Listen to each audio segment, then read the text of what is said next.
dako ng mundo. May migranteng Pilipino, nag-aalab ang puso. Sino pa naman ang masayang ang minamahal ay iwan, upang ang buhay sugal at makipagsapalaran. Mabuhay ka, migranteng Pilipino, walang hindi magagawa. Hangad ay pagunlad ng bansa. Mabuhay ka, migranteng Pilipino, walang hindi magagawa kung makakaisa ang migranteng Pilipino. Saan mang dako ng mundo, lahat ng api at tinapuso. And welcome to another episode of Radio Migrante. Yes, we're proudly one of the ethnic media representing Filipino community here in Canada, particularly in Toronto. And tonight, your hosts are myself, Ish, and with me in the studio right now is Kuya Louie and Rhea. Magandang gabi po. Magandang gabi, Rhea. Magandang gabi Ish. sa inyo. Yes. It's nice to be back on Radio Migrante. Yeah. How do you feel? Ako, alam, Today. marami tayong kikwento rin ngayon, no? Yes. It's exciting na marami tayong pag-uusapan ngayong gabi. Mhm. Magandang talakayan at ang ating bisita galing din sa sa isang naggumawa siya ng research actually. Mamaya papaliwanag natin. Pero human trafficking tayo ngayon, no? Yes, human trafficking. Ano ba yung human trafficking? Bakit sinasabi na ito yung slavery in modern times, no? Oo, tapos paano natin ililink yung mga issues kagaya ng temporary foreign workers program, paano natin ililink yung mga struggles ng mga kapatid nating caregivers. Mhm. At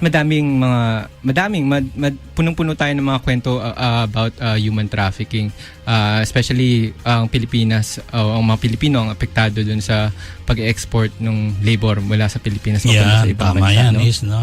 Number one labor exporter ang Pilipinas, no? Ang gobyerno, lalo na si Presidente Aquino. Siya ang number one human trafficker. Yes. Rhea, okay ka na ba? Okay lang. Nagsastruggle ka pa rin.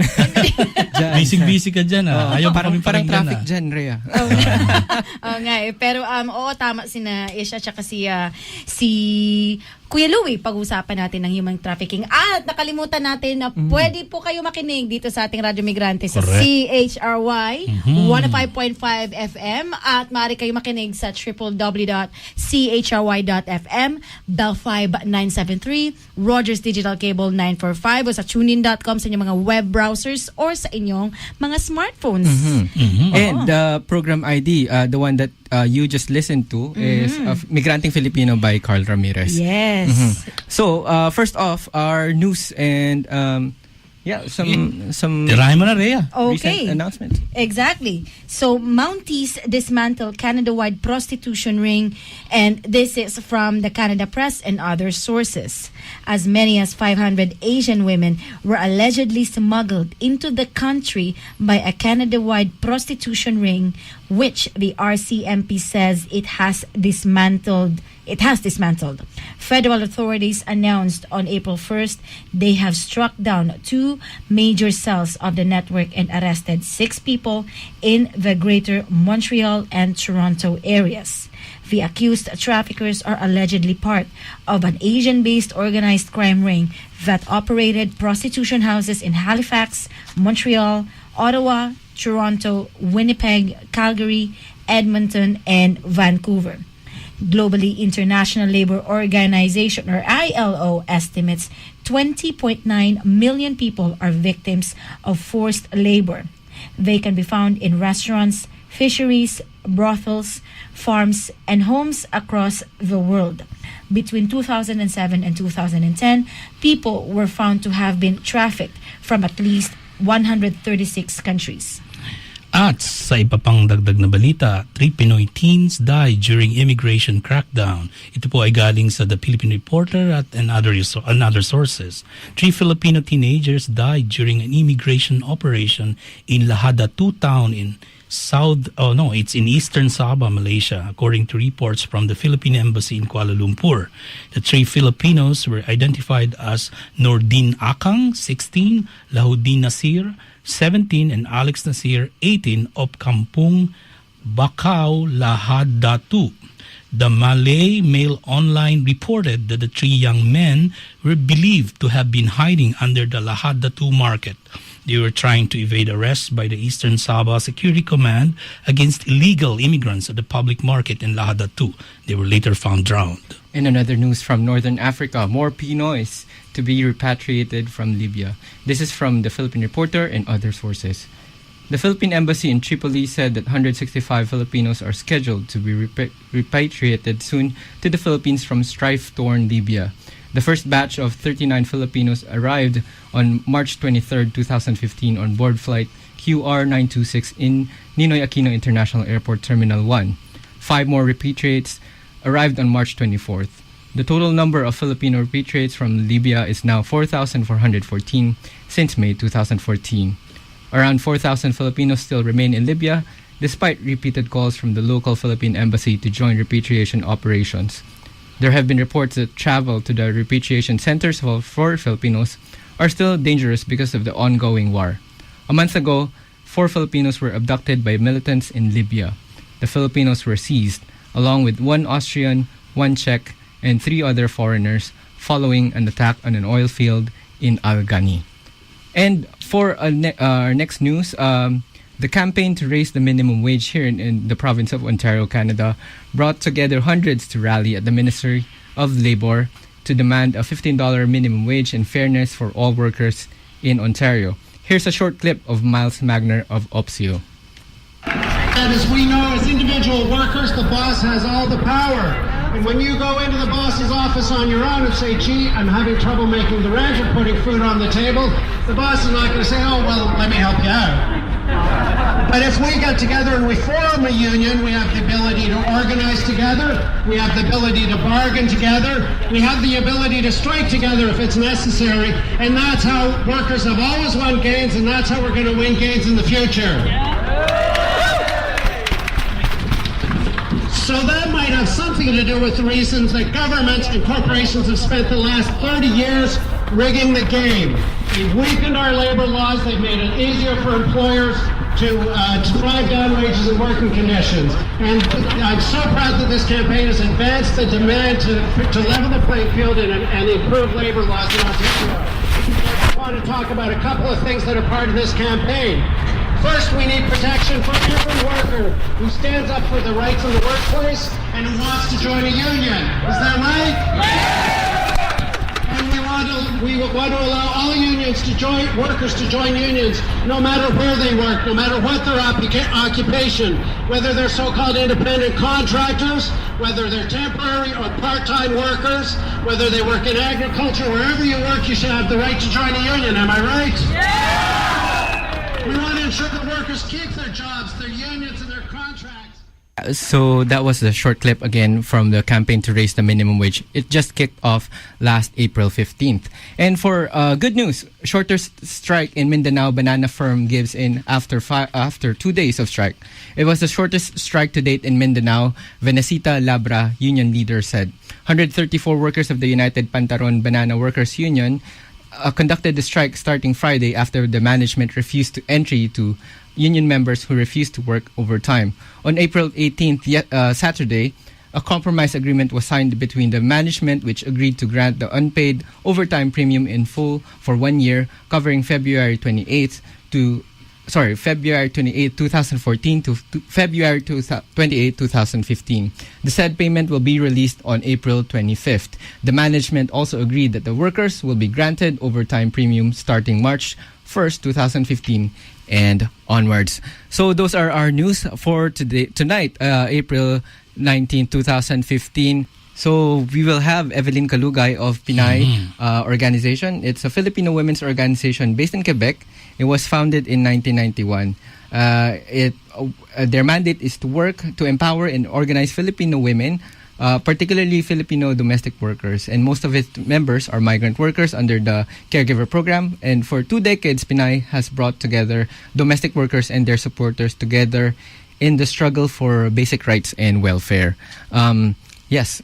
Alam mo, is yung human trafficking, kung hindi nalalaman ating mga kababayan, yan po ay talagang related yan dito sa mga issues na nangyayari dito sa atin sa Canada. Hindi lang dito sa atin, kahit sa Pilipinas, kahit yung sinasabi nga natin kanina, yung labor export policy na yan, yan ay isang mukha din ng human trafficking dahil ang mga nire-recruit na mga kababayan dito, talaga mga kabit sa patilimis. Alam mo yan, nagbebenta sila ng mga kalabaw doon, nagbebenta sila ng iniwanan nila ang kanilang pamilya, tapos pagdating dito walang trabaho is. Kumbaga sinasakripisyo muna nila yung kanilang sariling resources o minsan nangungutang pa tapos nababaon nga sa utang para lang mag-survive yung kanilang mga kapamilya. At ngayon, nandito na sa linya si Tita Evelyn is, So kakausapin natin siya ngayon, Hello, Tita Evelyn? Hi! Hello, kamusta po kayo? Ito, sawa ng Diyos, buhay pa. Maraming salamat po sa pagpapa-unlock sa Radyo Migrante para sa ating interview tonight. Kinagagalak ko rin na maimbita ninyo ako na ma-interview. Baka meron akong matutunan din sa nyo. Naku, marami tayong matutunan, Tita Ebs. Yeah, lalo na ikaw ang guest namin ngayon. I will subukan ko lang kung anong mai-share ko. Yeah. So siguro para maumpisahan po natin yung interview, ang sabi sa ibang definition, human trafficking is a serious crime and today it's a form of slavery. Pero coming from your perspective as a member of Pinay and as a member organization of Migrante Canada, how do you define human trafficking? And maybe you can tell us particular categories cases of human trafficking here in Canada. Kasi sa namin, experience namin sa Pinay as a migrant organization, mula pa noong 2006 yata or 2010 na nakipag na kami dahil nga noon may mga kaso na nagra-run away sa employer na humihingi ng tulong sa Pinay na tulungan na minamaltrato sila ng employer or something. Tatawag sila na hindi sila pinalalabas, wala silang days off, 24 hours adil sila tapos ang sweldo nila ay $200 a month lang. So hindi yun yung para sa pananaw namin noon ay abuso na yun na kasi hindi naman namin alam kung anong status nila noon. So, ang ina-arrange namin na mailabas namin sila sa sitwasyon. Ang kaso nga, ang nangyayari, wala silang, hindi nila hawak yung travel documents nila.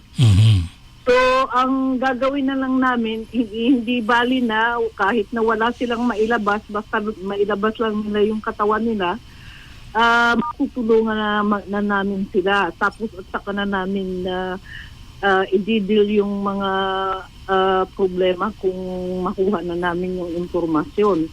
So, mismo doon sa pinanggalingan niya, namin sila pipick upin, pupuntahan namin pero mag-a-arrange kami na makakalabas siya, hindi kami papasok. Tita Eb, sorry. Go ahead, Tita Eb.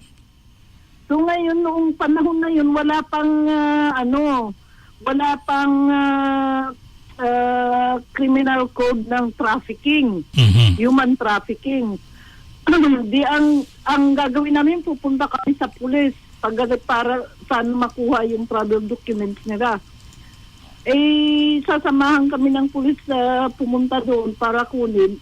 Hindi naman mapuwersa ng pulis na pag sinabi na ng employer na wala sa kanila yung travel document, hindi naman mapilit ng pulis. Pagkatapos, babalik kami sa presinto, sasabihin namin, pwede ba kayong mag-file ng charges against doon sa ng parang forcible confinement kasi hindi nga pinapalabas. Sabi niya, tatapos pakikita sa amin yung listahan nila ng criminal code na wala daw doon sa criminal code yung slavery or something like that. So di wala kaming mai-file noon na kaso hanggang sa ang gagawin na lang namin connecta na lang kami sa lawyer na magpo-pro bono. Pagkatapos i-represent niya, makikipag-communicate doon sa employer. Na ang doon, kasi parang nagiging claim ng word against ng employer at saka employee. So, mahirap i-prove legally at hindi kami makapag-pressure ng mabigyan sila ng status. Tita Elves, follow up lang po. Doon sa mga binanggit nyo, nakitang-kita at malinaw na merong mga abuses na ginagawa lalo na dito sa ating mga kababayang caregivers. At ang pinakamasakit yata dyan, Tita Elves, halimbawa, kunyari wala silang papeles, ay sila ay maaari pang damputin, ano po? Yes. Hindi po ba? Ngayon, Yes. ano pong masasabi nyo dito dahil mukhang ang biktima ng trafficking ang pinaparusahan ng gobyerno, hindi po ang offenders, hindi po ba? Talaga naman kahit na legal yung pagpasok nila, kahit na pumasok sila legally as a live-in caregiver, lahat ng abuso ng i-experience ng mga caregiver ay wala pa kaming nakikitang napipinalize na employer. Laging employee ang napipinalize. Laging caregivers. So, kasi ang ginagawa ng employers, kung halimbawa magrereklamo yung employee sa labor, ang gagawin nila, ipatatagalin talaga nila yung sa legal means, patatagalin nila yung negotiation hanggang sa dadalhin na sa court.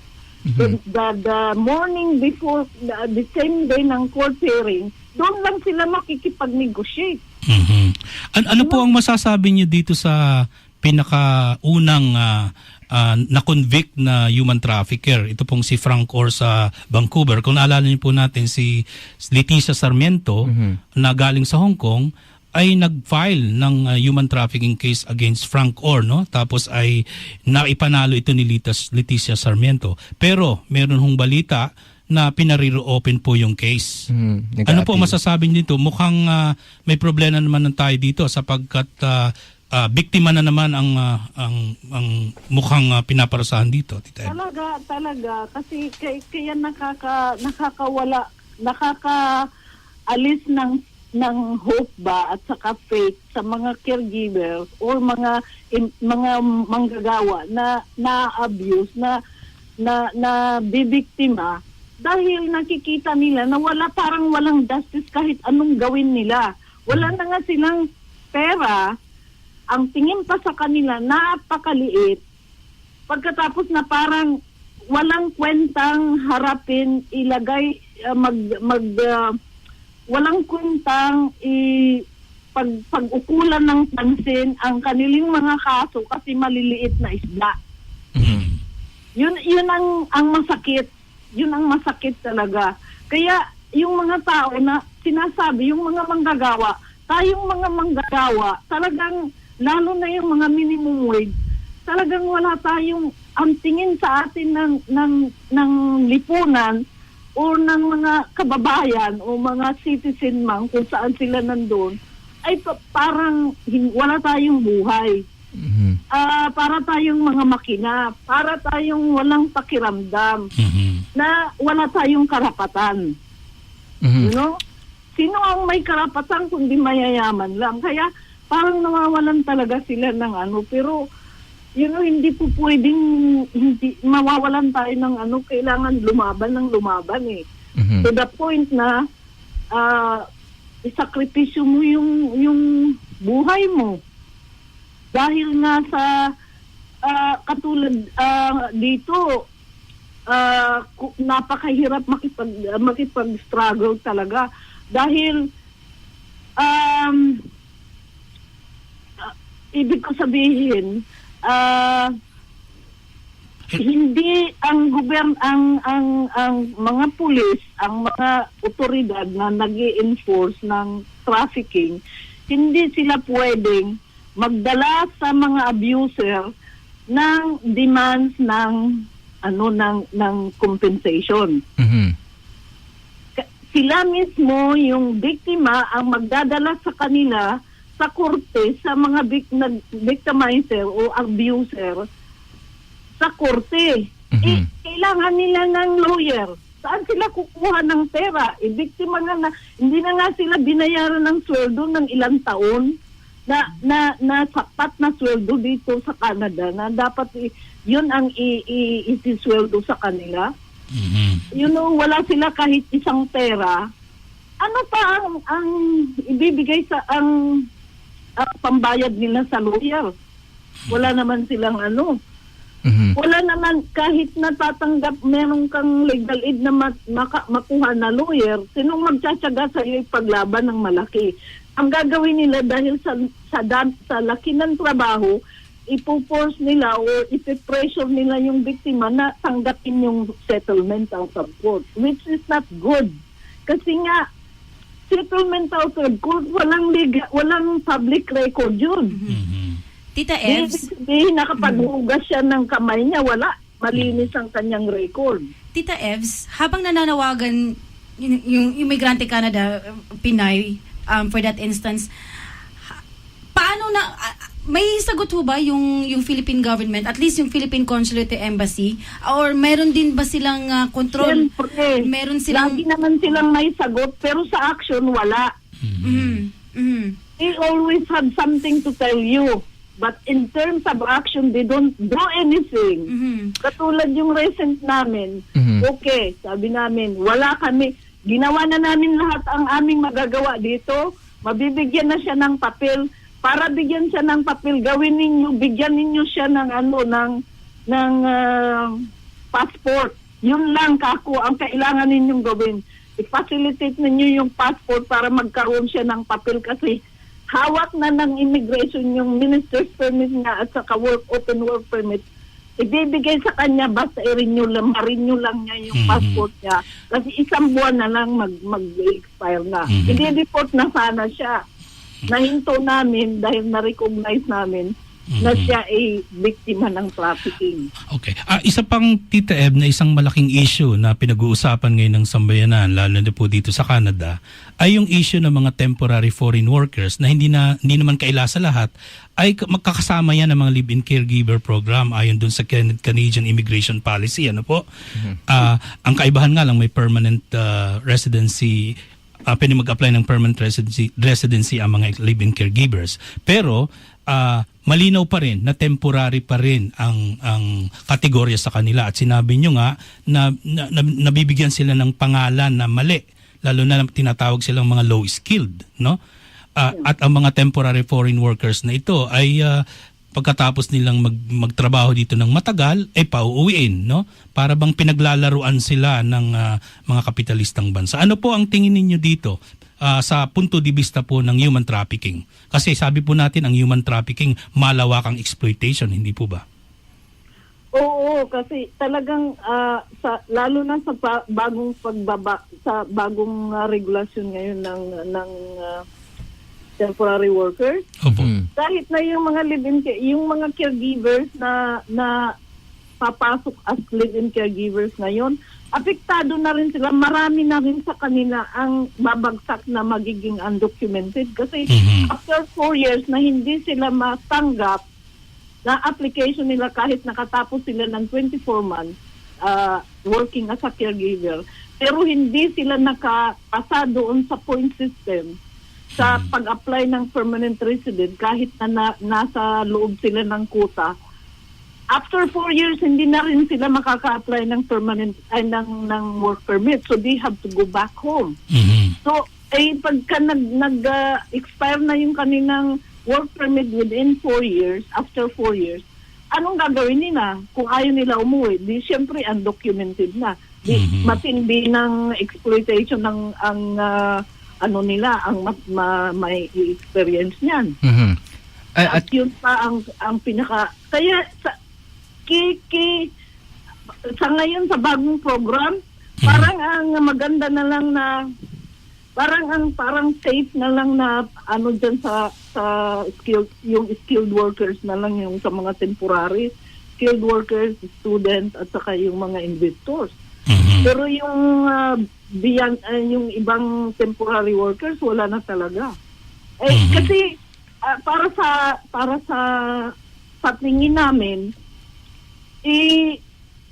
kapakanan ng society yung sila ng temporary, i-maintain yung pagka-temporary ng kanilang status. Bigyan sila ng permanent status, ano po? Yun para sa tingin ko, talagang sadya yun. Structural talaga na systemic na yan, na i-maintain nila yung temporary, pagka-temporary ng kanilang status para ma-exploit sila, cheap labor, kasi kung permanent ang ibibigay sa kanila, hindi sila cheap labor. Base po dun sa inyong huling komento, ano pong tingin niyo ang dapat ginagawa ng gobyerno dito sa Canada at sa Pilipinas para ma-ensure na maproteksyonan yung mga karapatan ng mga migranteng manggagawa, particular dun sa pagta-traffic sa kanila?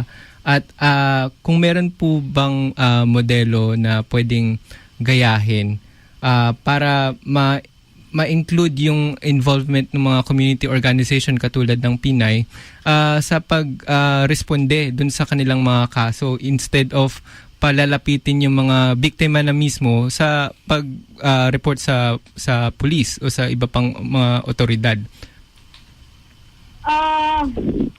Ang kaninang sa tingin ko, kasi hindi pwedeng walang involvement ang law enforcers. Kasi ang organization, dahil tayo ang organization, sa community organization, tayo ang nandoon sa base, tayo ang nakaka-recognize. Wala namang mga enforcers na nandoon sa community, di ba? Paano nila malalaman na meron na traffic? Mismo pagpasok nila sa border, hindi nila ma-recognize na yung hindi nila matulungan, yung pumasok na traffic siya. Dahil yung isang example na lang ng pumasok ng 2011. Sige po. Sasabihin sa kanya na part siya ng family. Pwede ba naman maging part ng family yun? Pilipino yun. Passport na Pilipino. Bakit pinapasok na hindi nagkaroon ng tulong itong taong to na magkaroon sila ng tawag nito ng means na pag na-recognize nila na hindi totoo yung merong lie yung sinabi nung kasama nitong nani. Bakit nila hindi sasabihin yung nani, ano ba? Sasabihin na membro ka ng pamilya, imposible na membro ka ng pamilya, ibang pangalan mo, ibang apelyido mo, yung passport mo, iba. Gusto, bibigyan kita, tatawagan ko yung isang organization para kuhanin ka. Siyempre kasi wala naman siyang kilala. Tatanungin niya, may kilala ka ba dito? Dahil kung gusto mo, tawagan mo para umalis ka na dyan sa nagdala sa iyo, di ba?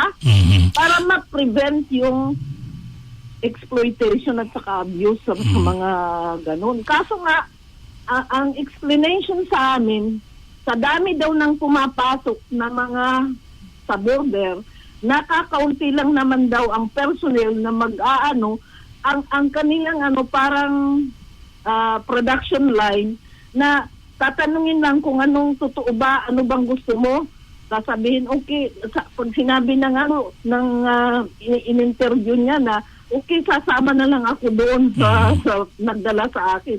Tita Ebs? Pabayaan na lang nila. Yeah. Tita Ebs, Samahin na lang. okay. Tita Ebs, isa na lang ang huling tanong bago kayo magbigay ng mensahe. Ito pong issue ni Biloso, no, na isa rin pong malaking halimbawa ng biktima ng trafficking. Ano po ang inyong masasabi at ano po ang inyong pwedeng mensahe sa ating mga kababayan dito sa Canada bilang suporta para ipatigil itong pagbitay kay Biloso na biktima din ng human trafficking? Bago niyo sagutin yan, Tita Evs, si Mary Jane Veloso, no? Mary Jane Veloso, Si oh. Mary Jane Veloso po ay yung hinatulan po na kababayan natin ng death penalty o kamatayan sa Indonesia. Oo. Sige, Tita Evs, go ahead po. Okay. Sa ganitong pagkakataon, alam mo, kailangan wag natin huhusgahan yung biktima or dahil marami kaming naririnig na ay naku, mahirap tulungan yan, talagang wala na yan kung trafficking talaga yan ng drugs, ganun. Kasi hindi nila naintindihan yung kailangan talaga nila malaman kung ano talaga yung pangyayari before that na nahuli siya na ano. Unang-una, doon pa lang sa Pilipinas, doon na ang problema. You know? Dahil nga sa kahirapan sa atin, itong mga ito, yung level ng consciousness nila around the environment at saka sa yung kahirapan nila ng para lang mag-survive, hahawakan nila kahit na anong klaseng patalim para lang mabuhay. You know? So, kung doon ang problema sa atin ang masusolve, yun ang makaka-diminish ng decrease ng mga kaso ng trafficking at saka yung ating paglabas sa bansa. You know, kahit ako kung wala lang akong mga anak noon na bubuhayin, hindi ako alis ng bansa dahil kung sarili ko lang ang bubuhayin ko, kaya kong mabuhay. I'm not really aiming for, kasi alam ko na hindi ako kahit anong gawin ko, hindi ako yayaman. Basta makasurvive lang ako, that's enough. Na may yung komportable lang ang kalagayan ko na meron akong na hindi ako mababasa, meron akong bubungan, meron akong you know, that's all I needed. Kaso nga, mga anak ko, hindi ko kaya papag-aralin. So what will I do? So talagang ang problema nandun sa atin. Tita Evs, unfortunately po magtatapos na po ang ating feature interview ngayong gabi. Final message po sa mga nakikinig po sa atin dito sa Radyo Migrante. Kung pwede lang magtulong-tulong tayo dahil pagtulungan natin yung ating mga problema, kahit na sabihin ninyo na hindi ko naman problema yon dahil nandito na ako, komportable na ako dito, bakit anong pakialam ko sa Pilipinas? You know, nandito ako, kumakain 3 beses maghapon, pero mayroon pa tayong mga kamag-anak doon. You know, kung ano man ang magyari sa atin sa Pilipinas, kailangan pa rin natin tulungan yung ating mga pamilya doon. So we need to kailangan natin matutunan kung ano yung kalagayan at ating hinihinga araw-araw ay political. Huwag ninyong sabihin na may iwasan ninyo yan. Talagang gano'n, kailangan natin malaman yung ating kalagayan. Marami pong salamat, Tita Evs, at mabuhay po kayo. Maraming salamat po, Tita Evs. Maraming salamat din. Walang anuman po. Good night. Good night. So for people who want to follow Pinay Quebec's organizing in Quebec, no, they can follow Pinay at Pinay Quebec in Twitter, or you can also look up fb.com/Pinay Quebec. At saka yung www.migrante.ca. At syempre, bigyan natin ng isang bagsak si Tita Evs. Ayun. Yeah, Perfect. maraming salamat po, Tita Evs, at mabuhay kayo. Mabuhay kayo. So, for our synthesis, the United Nations declares the crime of human trafficking as, in quotes, the recruitment, transportation, transfer harboring, or receipt of persons for the purpose of exploitation, end quote. Underlying the increase in human trafficking are the issues of poverty and social justice, which we know continue to intensify in countries of the so-called third world, such as the Philippines. Migrant workers are dependent on others for travel documents, travel arrangements, and the terms of employment abroad. This kind of dependence leaves them open to the attacks of traffickers. Mary Jane Veloso, which was mentioned earlier, a Filipino on death row in Indonesia, should be spared from death execution for alleged drug smuggling.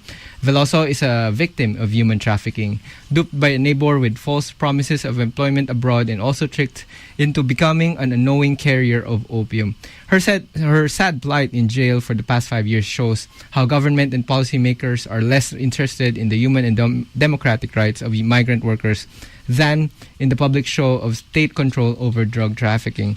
It also shows how governments are unable to and unwillingly really uncover criminal global syndicates, which therefore continue to elude capture and punishment. The real tragedy is that all these futile state actions regarding drug trafficking are at the expense of the lives of human trafficking victims like Veloso. Here in Canada, the furor surrounding the changes in the Temporary Foreign Workers Program, particularly the 4-year rule, has resulted in the massive deportation and unwilling exit of foreign workers in the past months and still ongoing, including Filipino workers. Temporary foreign workers are often lured into the employment abroad, not realizing the precariousness and the risks they face while in the host country. In summary, TFWs are pawns in the modern-day slave trade, involving many countries and governments, all in the name of profit-making. Many governments put ahead the needs of the local economy as their priority over humane treatment of foreign workers. And this kind of labor policy results in massive exploitation of workers in all facets of their life, be it social, economic, or political. As they are now being implemented, the rules and regulations of the Temporary Foreign Worker Program create living and working situations that make the exploitation of TFWs more likely than not. Human trafficking victimized Veloso and the temporary foreign workers in Canada who were exploited on such a massive scale. Very shocking is the fact that governments prosecute and penalize the exploited victims instead of doing thorough investigations of cases and evaluations of immigration policies and procedures. Here from Radio Migrante, we ask the governments of Indonesia and Canada to correct and rectify these current grave problems in migrant labor and human trafficking. We ask the Indonesian government to spare the life of Veloso. We ask the Canadian government to grant TFWs in Canada their well-deserved permanent resident status. Mapapakinggan niyo po ang pulso ng migrante. Ngayon na po. Ngayon, 45,000 mga temporary foreign workers ng mga Pilipino ang pauwian ng gobyerno ng Canada sa Pilipinas. Resulta ito ng 4N4 rule na bagong patakaran ng Canada para sa mga TFWs na ipatutupad sa darating na Abril 1. Ang 4N4 rule ay nagsasaad na kinakailangang pauwiin ng sinumang temporary foreign workers o TFWs na nakatapos na ng kontrata sa loob ng 4 na taon. Hinihingi ng mga TFWs na bigyan sila ng pagkakataong magkaroon ng permanent status sa halip na deportasyon. Tinanong natin ang mga kababayan natin dito sa Kalakang, Toronto kung ano ang kanilang reaksyon hinggil dito.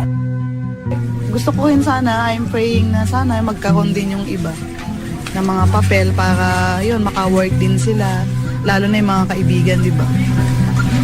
Oh, it's so sad. Napakalungkot po. Imagine, nandito na sila, pauuwiin pa sila. Since napakahirap naman ang buhay in the Philippines. May marami akong kaibigan din na walang papel po. Yun lang. Kung ako ang tatanungin, kailangan namin ng permanent status. Kaya nga kami nandito kasi first and foremost, kailangan namin mapabuti, pabigyan ng magandang buhay ang mga anak namin. So kung i-deport kami, ano mangyayari sa Pilipinas? Wala kami trabaho doon. Dito, bibigyan kami ng pagkakataon maging permanent residents.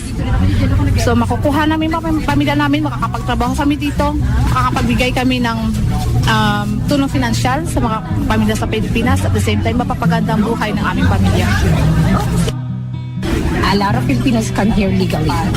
We did our best kahit pinagbenta na natin ating kalupa-lupaan para lang maging legal dito. And ayaw natin, I love our brothers and sisters na mga Pilipino na magstay dito. Kasi tayo mga Pilipino napaka-workaholic, ang dali natin matuto. We cope very well sa sitwasyon, lalo na sa mga ibinibigay sa ating mga trabaho or something. We're so workaholic talaga. Pero siguro dapat yan ang gobyerno naman natin ay magkaroon naman ng puso. Dahil mga tao naman pumunta dito para maging maayos ang kanilang pamumuhay, di ba? Bakit di sila bigyan ng chance na i-prove sa gobyerno na karapat-dapat na mag-stay sila dito? Dapat lang din. At pero siguro yung pangunahing dapat gawin ng mga migrante dito ay mag-organisa sila among themselves at siguro ay maging aktibo sila sa mga organisasyon na tumutulong at lumalakad para maging maayos ang kanilang kalagayan dito. At siguro at isa pa doon ay maisulong din sa mga bawat kumpanya na magkaroon ng union para maprotektahan sila bilang mga manggagawa at migrante dito sa Canada. Kailangan sila bigyan ng permanent status. Especially, hindi naman ako pero tayo mga Filipino, known tayo sa pagiging hard worker, dedicated, respectful, at saka close ang culture. Dapat lang siguro na bigyan sila ng chance. And kung meron man mga advocacy tungkol doon, kung meron man mga activities na pwede nating tulungan sa mga ito, I'll make sure na kasama ako sa kanila. I think this is injustice. No? Bakit? Anong karapatan nilang pauwiin? Because sila ang gobyerno, pwede nilang gawin ang gusto nilang gawin. Hindi man nila nalalaman anong hirap ang dinanas ng mga temporary foreign workers natin para sila'y magtrabaho dito sa napaka-frigid zone ng Canada, you know. This is really injustice for these temporary foreign workers. Eh di dapat i-retain nila dahil pauwi sa Pilipinas, anong gagawin doon? Siyempre, nakakalungkot dahil nandito na sila tapos i-deport. Sabi nila magangang buhay, magandang opportunity. Pero kung hindi naman ako bibigyan din ng papeles dito, hindi nila bibigyan ako ng pagkakataon maging immigrant or kailangan namin is permanent, hindi deportation. Bigyan nyo kami ng pagkakataon. Maipakita namin sa Canada kung gaano rin kami mga Pinoy na makakabibigay ng pag-asa rito sa Canada. Maganda kami magtrabaho, maganda ang pagiging relationship namin sa tao dito. So, bigyan kami ng pagkakataon maging immigrant. Siguro naman, it's better na i-review nila mabuti kung talaga, di ba? At saka yun nga lang ang sa akin, basta kung pwede, ipakiusap sa gobyerno na i-review ang sa kanilang mga status. Yun lang ang siguro para sa akin, it's the best. Kasi siyempre may reason sila, may reason tayo. Kailangan maging tayo, di ba? Unfair. Samantalang nangangailangan nga sila ng mga skilled workers, mga labor force, di ba? Paglaban mo. Ipaglaban natin ang permanent status natin. Walang kasiguruhan ng buhay na babalikan ng mga kababayan nating apektado ng malawakang deportasyon. Ngunit isa lamang ang tiyak, walang malinaw na plano at programa ang gobyerno ng Pilipinas sa mga i-deport ng mga TFWs. Kaya ang panawagan nila ay mabuti pang magbitiw na si Bias Aquino sa pwesto o harapin ang galit ng sambayanan para sa kanyang pagpapatalsik para sa pulso ng migrante.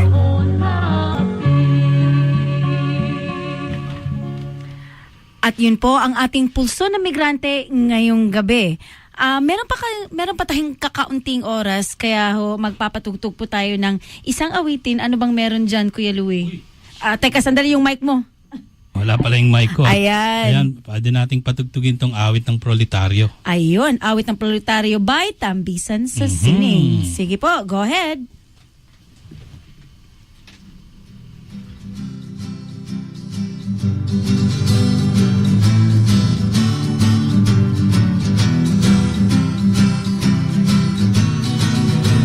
Taong-taong hinubog mo mga lipunan sa mundo.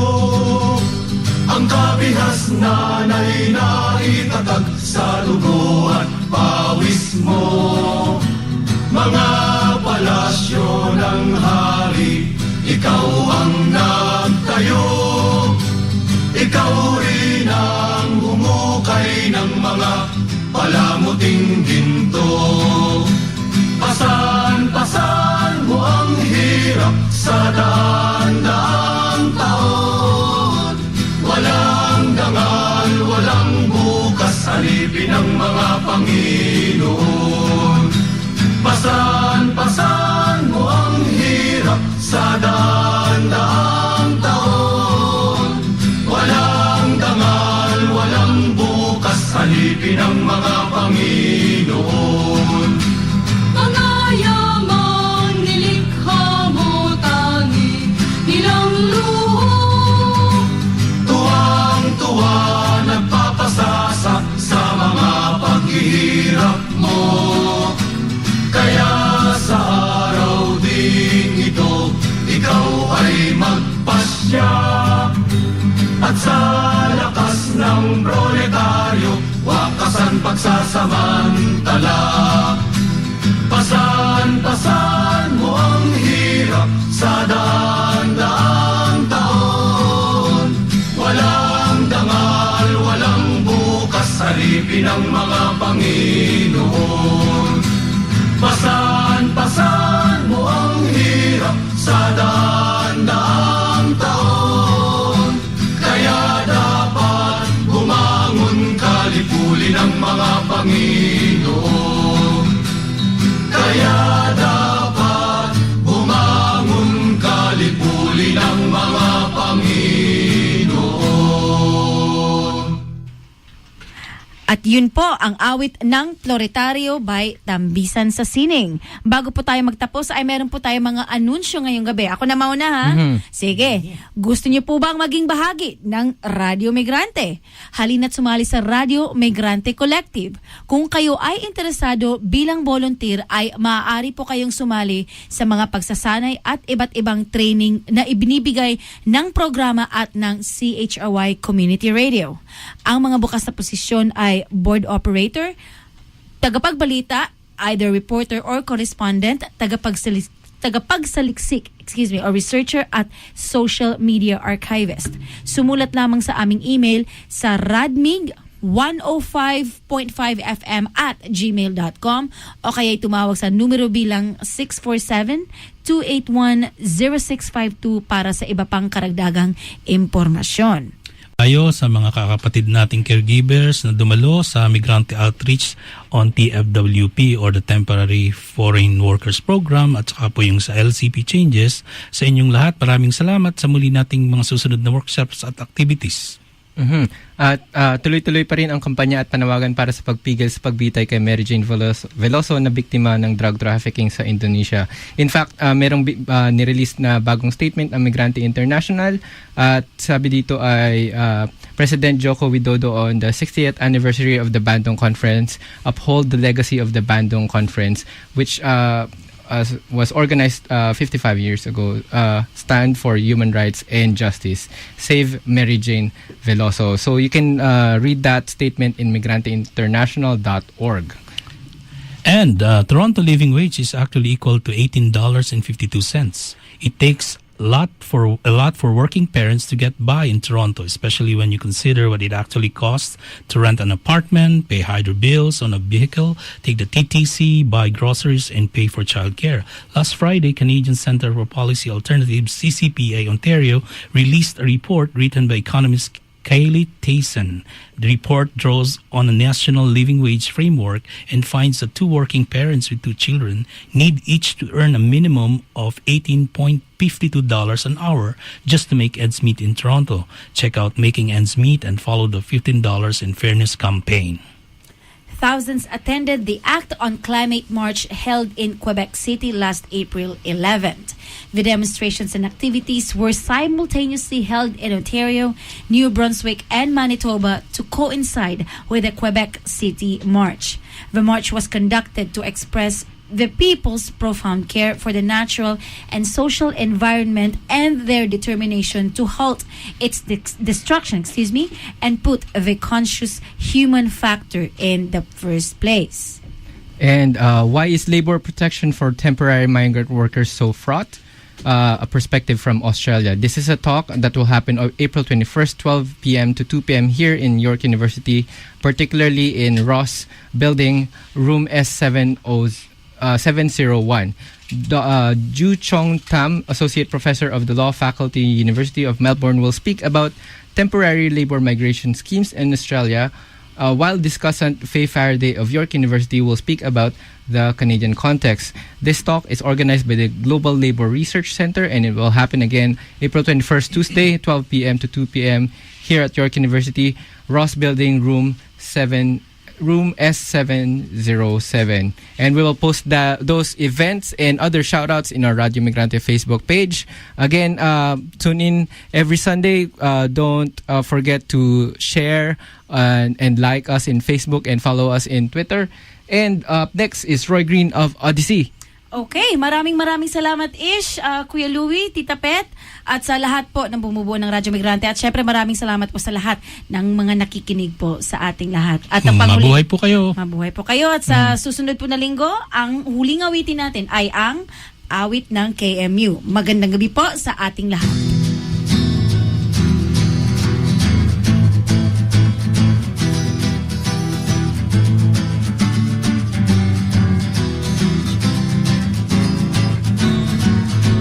Saan man sulok ng bayan, bandilang pula ay winawagayway ng uring manggagawa. Ang hukbong mapagpalaya, taglay ang diwang palaban. Handang magtanggol saan mang labanan, hanggat may uring nagsasamantala. Patuloy ang ating pakikibaka. Sa Luzon, Visayas, Mindanao, dumadagundong ang mga sigaw. Sa pabrika, sa nayon at kalunsuran, kilusang Mayo ulo ay lumalaban. Sa Luzon, Visayas, Mindanao, dumadagundong ang mga sigaw. Sa pabrika, sa nayon at kalunsuran, kilusang Mayo ulo ay lumalaban. Sa bawat pagkilos at pagpapasya, mulat ang isipan at nagkakaisa. Katapangan, disiplina sa pakikibaka, laging tatagayin hanggang lumaya. Kumilos manggagawa, likain ang kasaysayan, mapagsamantala, durugin ang tuluyan. Kumilos manggagawa, likain ang kasaysayan, mapagsamantala, durugin ang tuluyan.